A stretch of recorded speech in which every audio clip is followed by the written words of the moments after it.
Do we have any couples in? Give me a cheer. Yes, lovely, lovely couples. I love it. I love watching them, especially the couples where one of them is shorter than the other. I find myself fascinated and thinking, how did they get together? Did their eyes meet across a seesaw?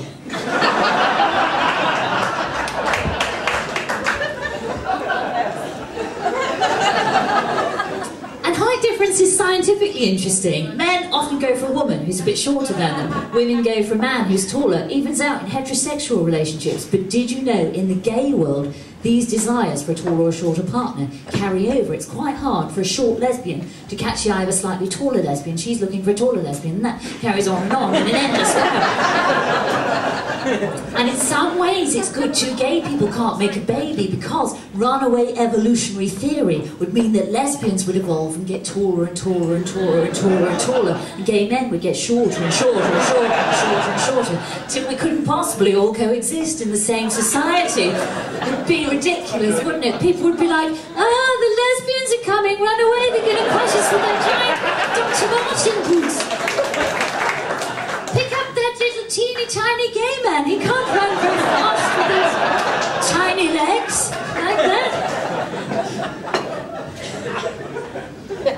I can tell you like Darwinian theory in Bath, but no, I love it. But I haven't always been open about the fact that I am a gay. Yes, and when I came out to my parents years ago, I did it on April Fool's Day. Thought I'd have a good get out. They didn't like it.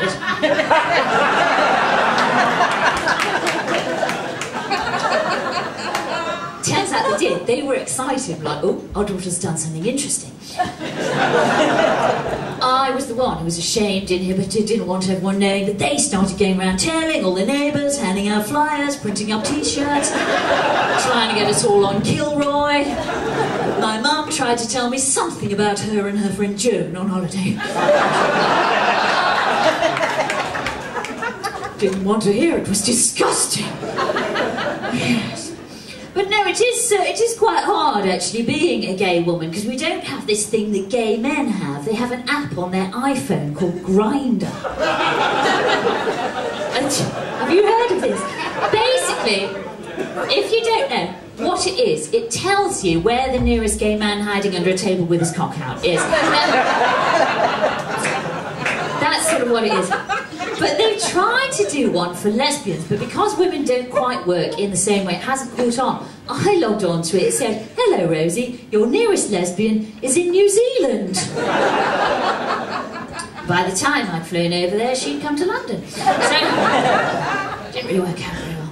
Now, I did mention that April Fool's a minute ago, and my parents actually used to do this rubbish joke every year. I would get up, try and make myself a cup of tea, and they'd go, oh, mind that big hole in the kitchen floor, and I'd go, and they'd go, April Fool. Yeah, it's hilarious. So one year, on the eve of April Fool's Day, I thought, right, I'm going to call their bluff. So I stayed up all night, digging and drilling a massive hole in the kitchen floor, and the next morning I was taken into care.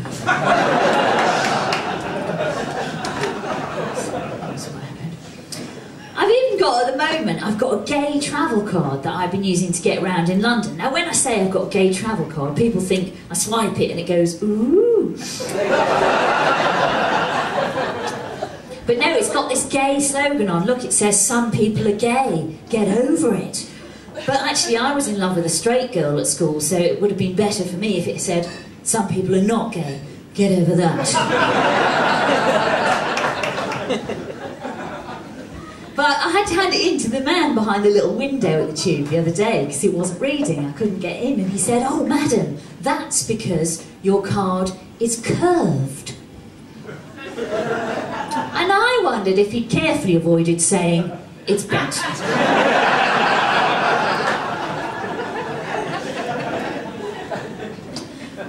And you know what I did? We had some snow just before Christmas, didn't we? It's ages ago now, it's lovely and summery. But I made a snow lesbian. Yeah, a bit like a snowman, but I did get funding. So...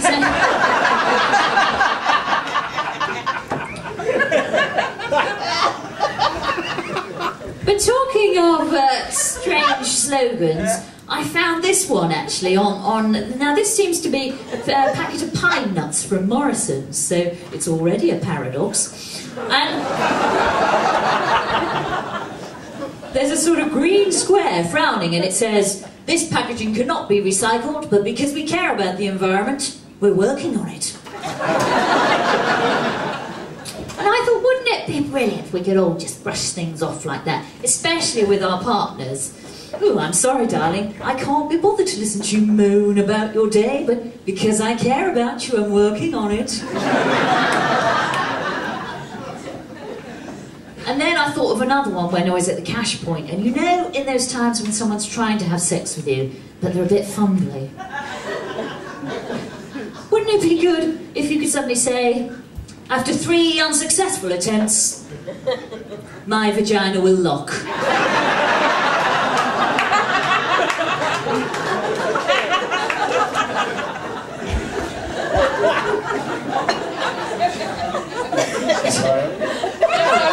That's a word for a front bottom, isn't it? Has anyone here ever had sex in a tent? Yes? Obviously so. Now, I did this recently, I've done it for years, and my partner, she started rubbing her hands together to warm them up. Well, I found that menacing. But she's quite a good person to go with because she's heavier and taller than me, so if we share an airbed, she squishes all the air into my side. And I'm lovely and comfy, but she is a bit of a nightmare because she's got OCD. She's agoraphobic and claustrophobic. I had to stay out all night zipping and unzipping the tent flap. But I shouldn't have, because I have OCD as well. I always worry when I leave the house I've left the iron on. Even though I don't even use the iron, as you can probably tell. But what you should do, you can't trust electrical gadgets though, can you? You know, they might plug themselves in. So what you have to do... what you have to do if you worry about this is when you leave the house, just take the iron in your bag with you. Then you can rest easy. And it doubles up, because if you get challenged by a mugger on the way home, you're armed. Mine's only a travel iron, it's a bit rubbish. Most muggers don't give you time to plug it in and heat up. Works a bit better. And you should choose weapons carefully, shouldn't you, if you are in a fight, or if you get challenged to a duel. Who's been in a duel recently? Nobody? Well, someone had. Well, it happened to me recently when I was in Muswell Hill, an ancient village of North London. It's very cut off, you have to get a boat from the tube. Has anyone been to London? Anyway, what happened when I was there is a girl dropped her glove on the pavement and said, "I'll see you on Hampstead Heath." Well, it was embarrassing, because I thought that's what she meant, but it was embarrassing when she turned up with a dildo. I had a pistol and a cutlass.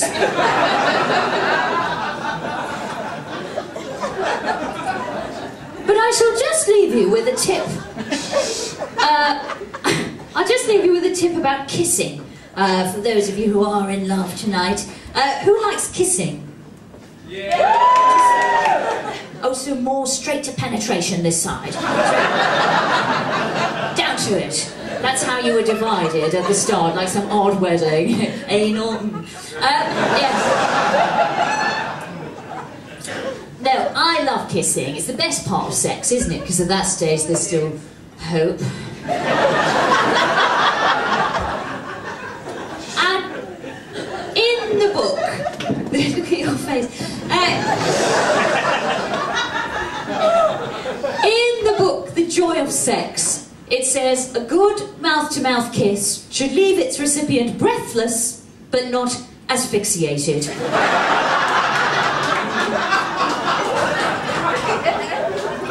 So bear that in mind if you do any kissing later. I'll be Rosie Wilby, thank you.